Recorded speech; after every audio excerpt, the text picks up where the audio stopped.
दुनिया तरह के नाटक, हर एक चीज में नाटक। आपको मालूम है कि शॉर्ट बन रहा है, लेकिन वो इतना डरा रहा है, इतना डरा रहा है कि आप जो है ना उस पर बैठ ही नहीं पा रहे हो, क्योंकि जब भी बैठते हो वो 30-40 पॉइंट नीचे गिर जाता है, which is around 20% 30% of your capital, और आप पैनिक हो जाते हो, आप निकल जाते हो। उसके बाद 3 बजे के बाद ये ऊपर चला जाता है, और वो भी अगर ओवरऑल मिलाते हैं तो करीब 30 पॉइंट ही ऊपर जाता है। और उसी व्यू के साथ में अगर हम कॉल शॉट मार देते हैं तो क्या होता है, कहीं पर भी डर नहीं है। और यही एक सबसे बड़ा एज है जो ऑप्शन सेलर कैरी करता है। उसको सिर्फ डायरेक्शन चाहिए, उसको मोमेंटम चाहिए ही नहीं। अगर आप देखोगे तो पुट में भी जो मूवमेंट आई है वो 3 बजे के बाद आई है, जब बाजार ने नीचे स्ट्रेट मारा है। अदरवाइज बाजार पूरा दिन धीरे धीरे नीचे जाता रहा, उसको कोई फर्क ही नहीं पड़ रहा है। अगर आप व्यू के साथ ट्रेड कर रहे हो कि भाई पुट बनेगा, पैसा ही नहीं। और अगर वही व्यू के साथ अगर आप यहाँ पे कॉल शॉट मारते तो वो फर्स्ट कैंडल से गिरता ही चला जा रहा है। नॉन डायरेक्शनल मार दो,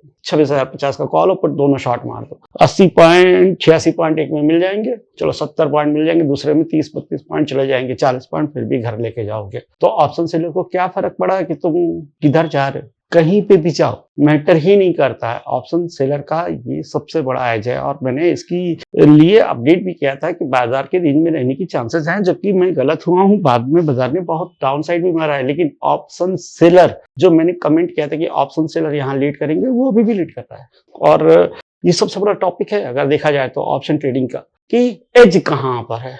आपको क्लियर समझ में आ जाएगा कि अगर हम नॉन डायरेक्शनल ट्रेड भी प्लान करते हैं, कॉल और पुट दोनों सेल कर देते हैं, और वो भी एटीएम सेल कर देते हैं, बाजार 200 पॉइंट नीचे भी चली जाती है, तब भी जेब में पैसा है ना। ये पैसा कब नहीं होगा, ये पैसा जब नहीं होगा जब विक्स बढ़ेगी, ठीक है, वेगा राइज करेगा तो पुट का प्रीमियम बहुत तेजी से शूट करेगा। लेकिन अगर विक्स डाउन है, ठीक है, वेगा डाउन हो रहा है, तो बाजार 200 पॉइंट भी आपके अगेंस्ट चली जाती है, तब भी आप पैसा लेके घर में जाते हो। ये है ऑप्शन ट्रेडिंग। किधर जा रहा है, ये ऑप्शन ट्रेडिंग नहीं है। डायरेक्शन प्रेडिक्ट करने के बाद भी आपकी मोस्टली प्राइस सिर्फ इसलिए होती है क्योंकि आप ये सब कॉन्सेप्ट को समझते ही नहीं। अगर ये सब कॉन्सेप्ट नहीं समझोगे, कभी भी ऑप्शन ट्रेडिंग में आप सक्सेसफुल नहीं होगे।